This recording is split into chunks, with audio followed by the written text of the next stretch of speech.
अस्सलामुअलैकुम रहमतुल्लाहि वबरकातुहू। इत्तेहाद न्यूज़ में आप सभी का खैर मकदम है। अब रियासत कर्नाटक भी यूपी की तरह मजहबी तशद्दुद का मरकज बनता जा रहा है, इसे अलग से बोलने की जरूरत नहीं है। लिहाजा मामलों में इजाफा जरूर होता जा रहा है और जिस तेजी से मुसलमान, दलित और ईसाइयों को निशाना बनाने की वारदातों में इजाफा होता जा रहा है, यकीनन लम्हे फिक्र है। अब ये क्यों बढ़ रहा है और इसके पीछे क्या मंसूबा, क्या साजिशें हैं, ये सभी जानते हैं और सभी समझ भी रहे। यकीनन इन बातों को रोकने का जिम्मा हुकूमतों के साथ इंतजामिया का भी होता है, लेकिन अफसोस के साथ कहना पड़ रहा है कि इन्हीं के इशारों पर, इन्हीं की सरपरस्ती में तमाम कामों को अंजाम दिया जा रहा है। पिछले कुछ अगर बड़ी वारदातों का ही जिक्र किया जाए तो तवील फहरिस्त है। शायद ही कोई दिन अब कर्नाटक में गुजरता होगा जिस दिन किसी मुसलमान, दलित या ईसाई को निशाना नहीं बनाया जाता हो। पूरे देश में अब यही एक काम बन गया है, क्योंकि अब सियासी पार्टियों को मालूम हो चुका है कि इख्तियार की सीढ़ी इसी नफरत की आग के जरिए से हासिल किया जा सकता है। आज इस पर फिर बोलना जरूरी समझा, क्योंकि आज कोलार जिला के मुलबागिलू कस्बे के सरकारी स्कूल इहाते में कुछ मुस्लिम तलबा जुमे की नमाज अदा करते थे, जिसे लेकर हिंदू तंजीम के अफरादों ने इस पर एतराज कर हंगामा बर्पा करने की कोशिश की। मामले को इतना बड़ा करने की कोशिश की गई कि अब वजीर आला को तक इसमें दखल देकर कार्रवाई की मांग की जा रही है।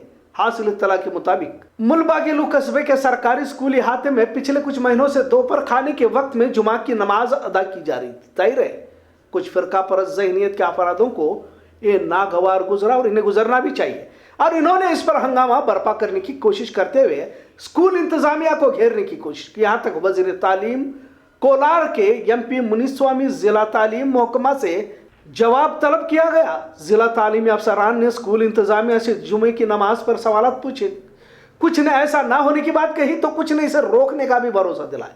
हिंदुत्ववादियों की जानिब से एहतजाज तक किया गया। आखिर में मामले को किसी तरह काबू पाएगा। स्कूल प्रिंसिपल उमा देवी ने तो लाइल्मी का इजहार किया। उमूमन हमने देखा होगा कि मुस्लिम माशरे में जब लड़का या लड़की बालिग होती है तो नमाज फर्ज हो जाती है। यह और बात है कि हम कितने फर्ज नमाज को अदा करते हैं, इसका हिसाब किताब अलग हो सकता है।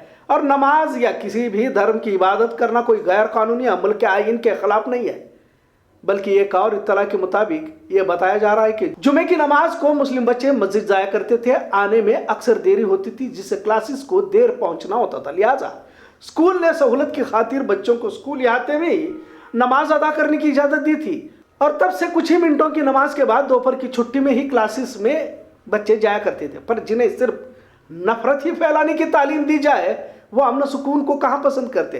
अभी भी उड़पी का मसला जारी है। महज स्कार्फ पहनने को लेकर स्कूल इंतजामिया ने क्लासेस में बैठने से मना कर दिया। यह और बात है कि समीर की तरह कईयों को शहीद भी किया जा रहा है, और यह तो आजकल हर रोज का मामला बनता जा रहा है। खैर, महज स्कार्फ पहनने को लेकर स्कूल इंतजामिया ने इन्हें क्लासेस में बैठने से मना कर दिया, जिससे आज भी 6 लड़कियां क्लासेस के बाहर बैठ रही। सवाल ये उठता है कि आखिर मुसलमानों को या फिर किसी भी मजहब के लोगों को अपने हिसाब से अपनी तहजीब तमद्दुन के साथ जीने का हक देती है तो ये कौन लोग हैं? क्या ये मुल्क के समाज के या धर्म के ठेकेदार हैं जो हर वक्त किसी समाज को निशाना बनाने के लिए तशद्दुद को फैलाते रहते हैं? जहाँ ऐसे फिरका परस्तों पर कार्रवाई करने की बजाय इंतजामिया हुकूमत उन मजलूमों पर ही कार्रवाई कर अपनी बहादुरी का सबूत देती है। इससे बढ़कर शर्म की बात क्या हो सकती है? क्या कभी किसी मुसलमान ने तकरीबन सभी स्कूलों में होती पूजा पाठ पर रोक लगाने की कभी मांग की है? यहाँ तक अदालत, पुलिस थानों और तकरीबन सभी सरकारी महकमाओं में आपको मंदिर या फिर दिगर त्योहारों को मनाते हुए देखा होगा। सरकारी तौर पर तो इसे अब भगवा गमछा पहनकर पूजा पाठ की जाती है, पर किसी ने कभी ऐतराज या सेक्युलर मुल्क में या धर्मनिरपेक्षता की सरहदों को फलांगने का इल्जाम नहीं लगाया, और ना ही किसी धर्म को, मजहब, तहजीब पर सवालात खड़े किए। लेकिन अब तो मुसलमान, दलित या फिर ईसाइयों को निशाना बनाना को या सरकारी काम बनता जा रहा है। कई स्कूलों में नमाज अदा की जाती है, और इसमें गलत क्या है? सभी को अपने मजहब के मुताबिक जीने का हक है, और यह हक इस मुल्क के संविधान ने हमें दिया है। क्या इस तरह महज किसी एक समाज की इबादत को रोककर मुल्क के संविधान को पामाल नहीं किया जा रहा? क्या ये लोग देश विरोधी साबित नहीं हो सकते? क्या इन पर सख्त दफाओं के तहत कार्रवाई नहीं होनी चाहिए? ताज्जुब तो इस बात पर होता है कि मुसलमानों पर जब कोई फिरका परस्त या हिंदुत्ववादी निशाना बनाता रहता है तो पुलिस या सरकारी महकमा बजाय शरपसंदों पर कार्रवाई करने के मजलूमों पर ही मुकदमे दायर कर संविधान की कसम को पूरा करते रहते हैं। आखिर रियासत कर्नाटक से पूरे मुल्क को क्या पैगाम देना चाहते हैं फिरका परस्त? क्या हम यूपी से भी आगे बढ़ने की बात कहना चाहते हैं? आखिर संविधान पर अमल करने की बजाय फिरका परस्तों के हक में फैसला देना कहां तक दुरुस्त है? सबसे हैरानी की बात तो यह है कि अपने आप को सेक्युलर समझने वाले भी आवाज उठाने की बजाय खामोश रहते हैं, और यही खामोशी न सिर्फ कर्नाटक बल्कि इस देश को लेकर डूबने वाली है। इसका शायद अंदाजा इन शरपसंदों हिंदुत्ववादियों को नहीं है। एकता, अखंडता, भाईचारगी इस मुल्क की रूह है, आत्मा है। इसका कत्ल न होने देना। पर उन लोगों को इसकी कोई परवाह नहीं है जो इस मुल्क के संविधान को ही बदलना चाहते हैं, और वही लोग रोज इस तरह की वारदातों को अंजाम दे रहे हैं। बढ़ते फिरका परस्ती के खिलाफ आवाज उठानी होगी, और सभी देश प्रेमियों का फर्ज है, क्योंकि इस मुल्क में जो नफरत फैलाना चाहते हैं यही असल देश विरोधी और देशद्रोही है। देशद्रोही जो भी किसी समाज को निशाना बनाकर देशभक्ति का फर्जी सर्टिफिकेट बांटते रहते हैं, देशभक्त और देशद्रोह के असल फर्क को समझने की जरूरत है। लिहाजा इसी सोच और फिक्र को जल्द खत्म करना होगा। नफरत की जगह पर प्यार मोहब्बत को बांटना होगा। सभी को अपने मजाहिब, अपनी तहजीब, संस्कृति के साथ रहना होगा, वरना यह मुट्ठी भर नफरती चिंटू देश की एकता अखंडता को खत्म कर मुल्क को तबाह कर देंगे। और जब संविधान नहीं रहेगा तो समझ लो कि देश भी नहीं रहेगा। नमाज, पूजा, अजान, आरती, प्रेयर ये इसी मुल्क की खूबसूरती है, और इसे बरकरार रखने की जिम्मेदारी हम सभी भारतीयों की है, जिसे हमें बखूबी निभाना होगा। दिन ब दिन कोरोना मजाक बनता जा रहा है। अब सियासी लीडरान भी खुलकर कोरोना पर लतीफे सुनाते नजर आ रहे हैं। आज साबिक वजीर आला और कांग्रेस का सिद्धरामैया ने वजीर आला बसवराज बोम्मई को कोरोना कैसे हुआ कहते हुए कहा कि अगर कर्नाटक में मेकेदाटू पदयात्रा से कोरोना फैल गया है, क्या भाजपा लीडरों को कैसे कोरोना हुआ? फिर ऐसे तंजिया सवालात भी किए। मतलब कांग्रेस की रैली से कोरोना फैल रहा है तो क्या भाजपा लीडर भी शरीक हुए थे? ऐसा पूछना तो नहीं चाहते थे, ऐसा भी कहा जा रहा। जाहिर है अब सियासी लीडरों का कोरोना को लेकर बदलता नजरिया देखा जा रहा है। कुछ लोगों ने तो कोरोना को 2022 में ही खत्म कर दिया, ऐसा कयास लगाते हुए आने वाले दिनों में किसी तरह की पाबंदियां आयद करना हुकूमत के लिए मुमकिन नहीं होगा, क्योंकि वैसे भी अब अवाम ने कोरोना को संजीदगी से लेना छोड़ ही दिया है। हर रोज बढ़ते मरीजों के मद्देनजर अब अवाम ने रोजमर्रा की जिंदगी को जीना सीख लिया है। अब कोरोना को अवाम भी कुछ कुछ समझने लगी है। तीसरी लहर की इश्तिहारबाजी तो की गई थी, लेकिन अवाम की बढ़ती नाराजगी का भी एहसास हुकूमतों को होने लगा है। अब पहली दूसरी लहर की तरह डर का खौफ का बाजार गर्म करना भी काफी मुश्किल था। लिहाजा अब लोग इसलिए भी जान बहक नहीं हो रहे क्योंकि वैक्सीन के दोनों डोज लेने की बात आगे बढ़ाई जा रही थी, जबकि रिपोर्ट के मुताबिक लाखों लोगों ने वैक्सीन न लेने की बात भी सामने आ रही है, जबकि वैक्सीन सर्टिफिकेट तो सभी को मिला हुआ है। मतलब जिन लोगों ने वैक्सीन नहीं ली वो लोग बीमार या मर गए, ऐसा नहीं है। लिहाजा हुकूमत 100% वैक्सीन का क्रेडिट लेते देखी जा रही है। अब सियासी लीडरों का कोरोना को लेकर तंज कसना भी क्या वाकई कोरोना मर्ज भी था, ऐसा सवाल अब अवाम के जहनों में आना लाजिम हो गया है क्या? इस तरह की चर्चा भी है, अब देखी जा रही। नरगुंद गदग में हिंदुत्ववादियों की जानिब से मुस्लिम नौजवान समीर शाहपुर का बेरहमी से कत्ल किया गया। भीम आर्मी की जानिब से शहीद समीर शाहपुर के घर वालों से भीम आर्मी के कारकुनान ने मुलाकात फरमाई है और इंतजामिया से मिलकर मुजरिमों पर सख्त कार्रवाई की मांग की। वाज़ह रहे कि भीम आर्मी मजलूमों पर होने वाले जुल्म सितम पर आवाज उठाती है। बेलगाम शहर से भी भीम आर्मी कारकुनान ने इसमें शिरकत फरमाई।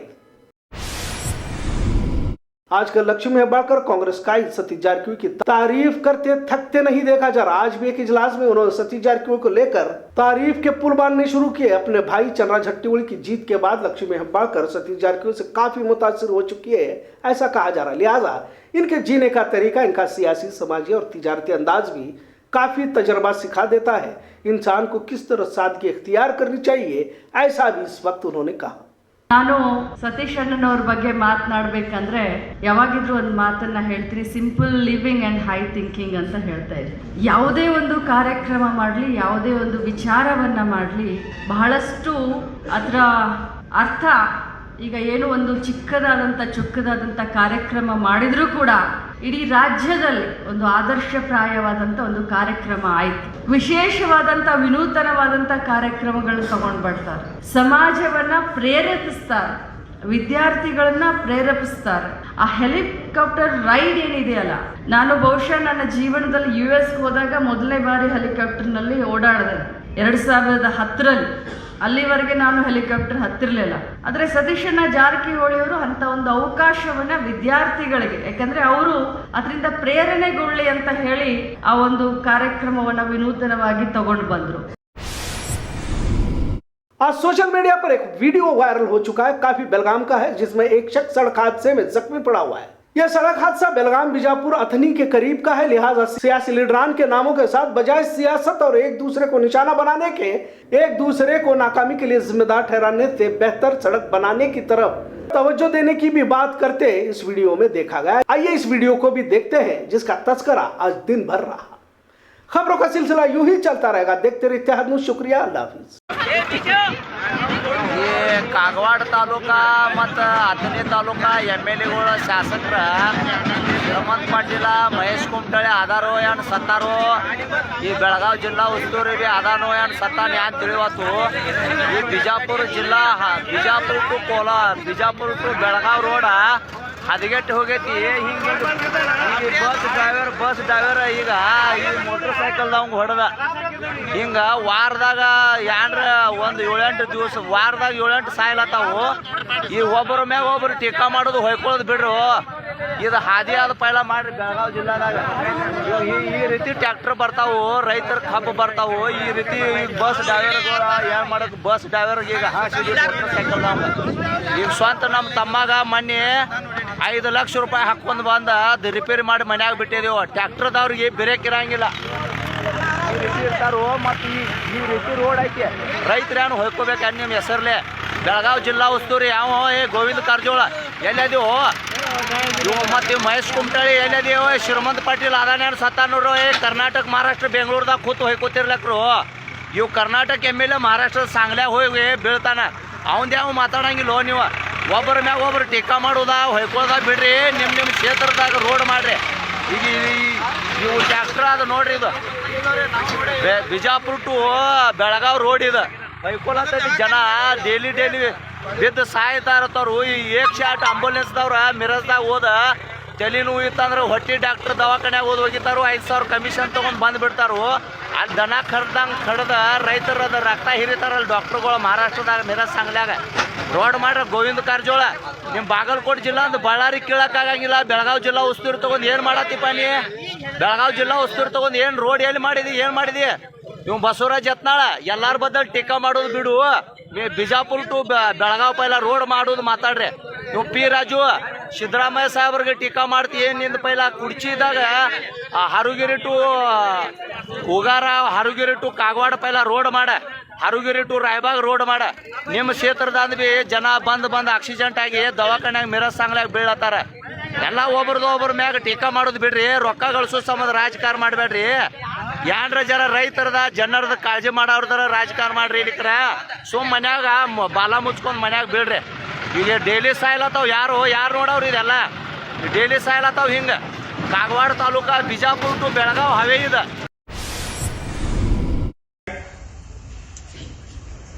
हज़रत सैयद शाह अली पाशा दामद बरकातुहुल कुद्सिया ये तशरीफ फरमा है। इनके मुकद्दस हाथों से इस इंग्लिश एडिशन का जो है ना बयान मुनाफत जो आज जो है शाये हो रहा है, इसका जो है इफ्तिताह जो है इनके मुकद्दस हस्तियों के हाथों से जो है ना इसकी शुरुआत इफ्तिताह होने जा रहा है। लिहाजा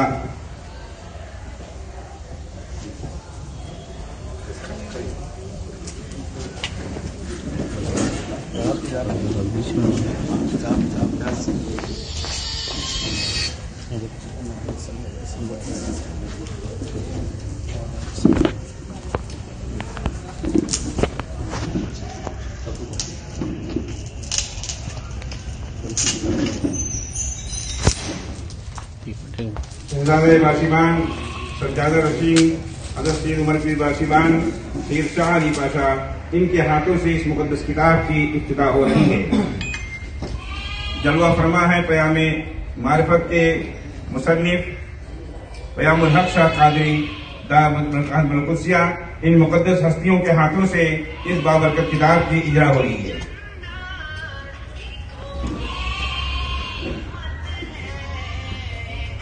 सुभान अल्लाह सुभान अल्लाह।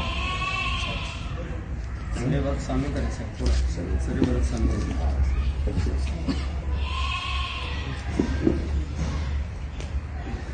सर बरत सामने इसको सामने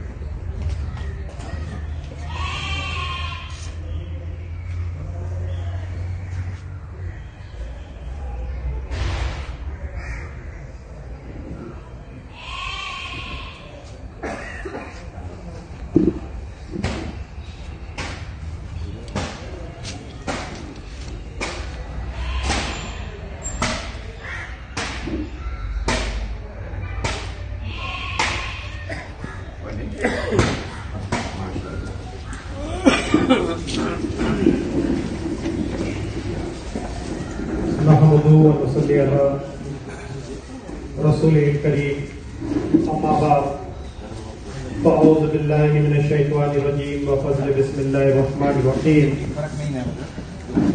इन्नल्लाह व मलाइकतहु युसल्लूना अलन नबी या अय्युहल्लज़ीना आमनू सल्लु अलैहि व सल्लिमू तस्लीमा।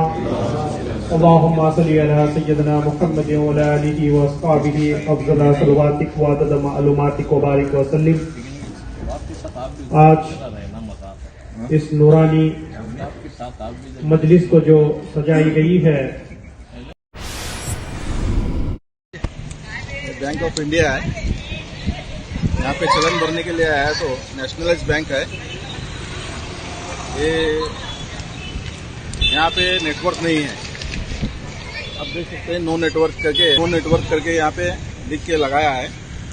सुबह भी आया था 10 बजे, तब भी नेटवर्क